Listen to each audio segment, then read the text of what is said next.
السلام عليكم، كي دايرين؟ كنتمنى تكونوا بخير وعلى خير. في احسن الاحوال معكم قناه اسرار الطبخ. اليوم غنحضر معكم لسان الطير وغنعطيكم جميع الاسرار باش ينجح معكم من اول مره. تابعوني باش تعرفوا على طريقه تحضير لسان الطير.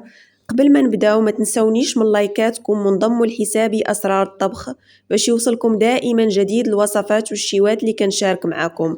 نبداو على بركه الله بالمكونات وطريقه التحضير.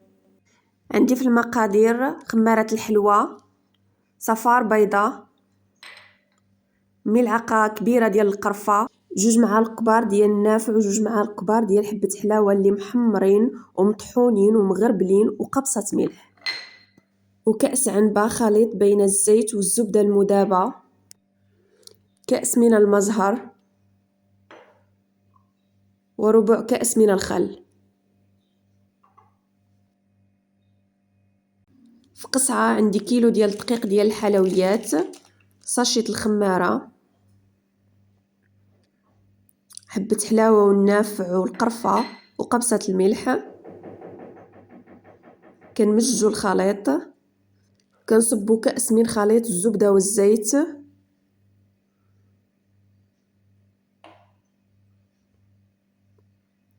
صفار بيضة، ما كنديروش بياض البيض لحقاش في القالي كيدير لنا الكشكوشة.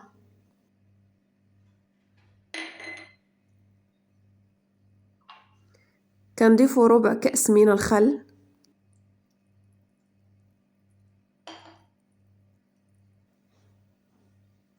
كنضيفو كأس من ماء الزهر. كما كتلاحظوا العجينة كتكون ما قاصحة مرطبة باش ما كتعذبناش في التوراق. كنقطعوا العجينة الى قطع صغيرة،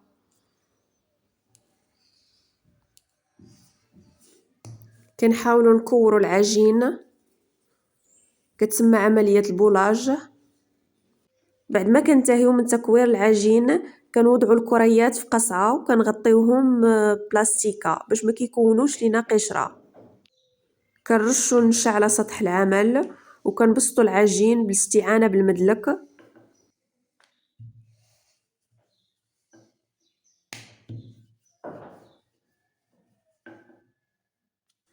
كما كتلاحظوا كنديروا هاد العملية لكلهم الكرات.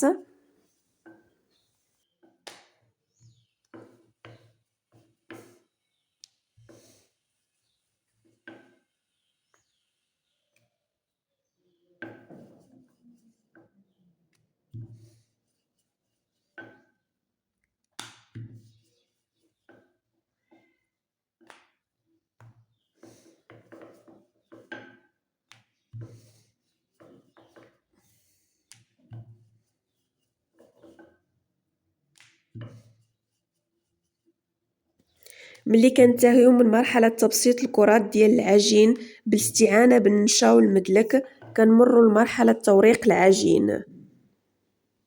كناخدو كرة من اللي بسطنا وكنوضعو عليها كمية من النشا، كنضيفو كرة اخرى اللي بسطنا وكنديرو ليها كمية من النشا،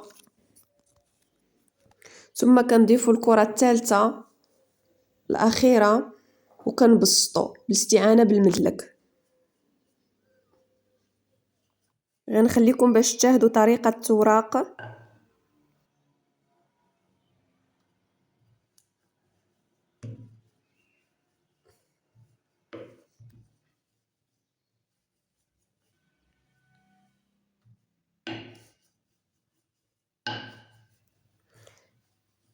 كنضربو دائما العجين بالمدلك مزيان، وكنضربو الحواف. دائما كتلاحظوا كنضرب الحواف بالمدلك مزيان وكنحرك العجينة.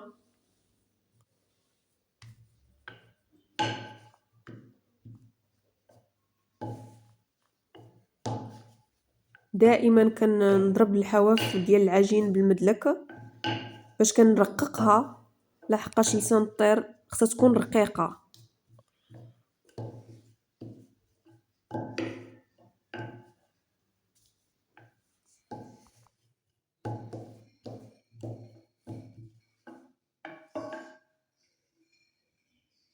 كنمر لمرحلة فتح الطبقات ديال العجين، دائما كنفتحو بشوية باش ما كنقطعوش العجينة. كما كتلاحظوا رقيقة شفافة كتبان يدية.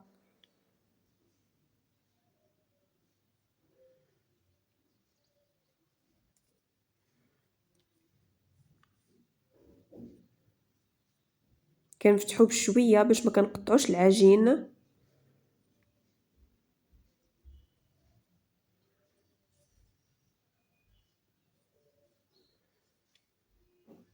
دائما بشوية باش ما تنقطعوش العجينة. كما كتلاحظوا رقيقة شفافة. كلما كانوا عندنا أوراق لسان الطير رقاق كتكون النتيجة ممتازة، كيجي مجعب ومورق وكذلك معلق. كنمروا للمرحلة الموالية ديال تصهاد أوراق لسان الطير. كناخدو مقلة ديال المسمن وكنقلبوها على الظهر. كناخدو قطعة العجين اللي ورقنا من الجهتين على نار منخفضة مدة جد قصيرة كما هو موضح في الفيديو.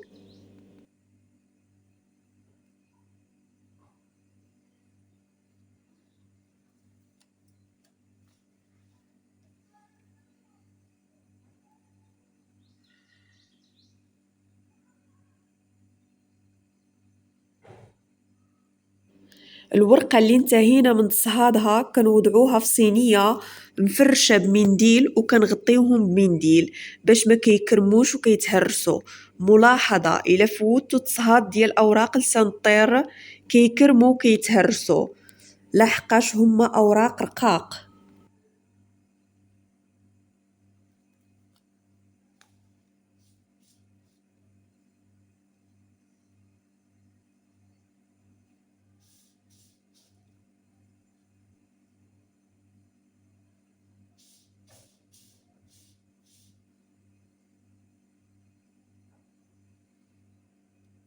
كنمروا للمرحلة الموالية. كناخدو جوج ورقات ديال لسان الطير، كنديرو خليط ديال الدقيق والماء باش كنلصقو به أوراق لسان الطير. كناخدو جوج ورقات، كناخدو فرشاة كندهنو بها الجانب باش كنلصقو به الورقة الثانية. كنلويو وما كنزيروش. دائما التلوية كتكون مرخوفة. وكنجيو للطرف النهائي وكنلصقو بالماء والدقيق.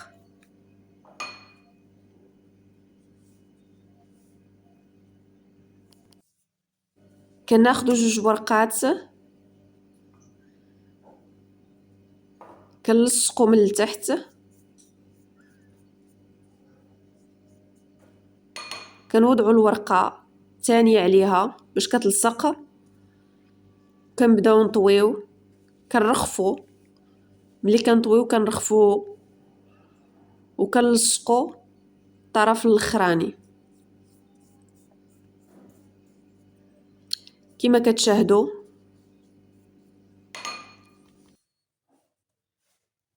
كنمروا للمرحلة الموالية، مرحلة التقطاع، وكنستعنوا بها بالمقص كما كتشاهدوا معايا. واللي ما بغاش يستعمل المقص ممكن يقطع بالموس.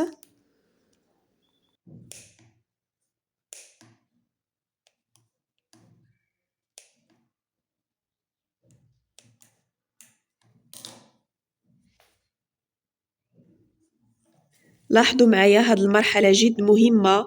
كناخدو خليط لصاق اللي كيتكون من الماء والدقيق باش كنلصقو به النهايات ديال الأوراق باش ما كيتفتحوش ملي كيكونوا كيتقلعوا.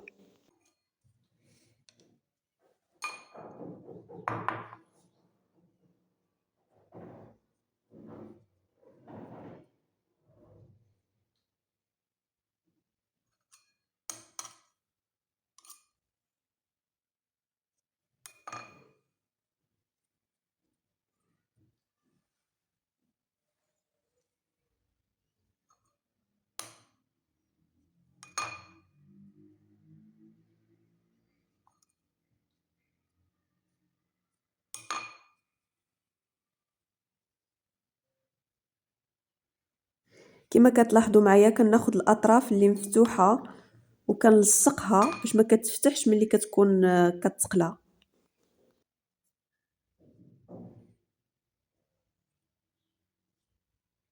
مرحلة التلصاق هي مرحلة جد مهمة نديروها في السانطير باش كنحصلو على شكل رائع للسانطير.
كناخدو السانطير من سطح العمل وكنصفو في صواني باش كنستعدو لمرحلة القلي.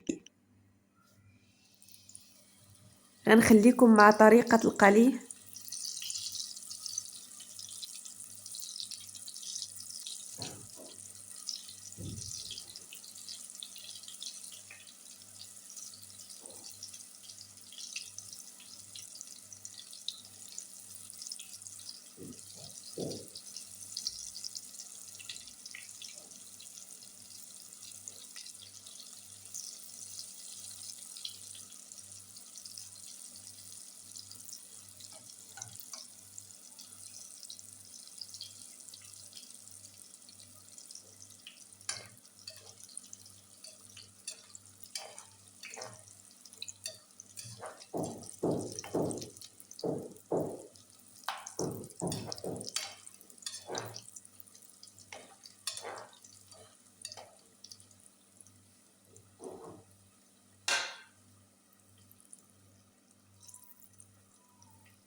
لتعم الفائدة بارتاجيو الفيديو مع أصدقائكم وأقاربكم وانضموا لحسابي أسرار الطبخ باش يوصلكم دائما جديد الوصفات والشيوات اللي كنشارك معاكم.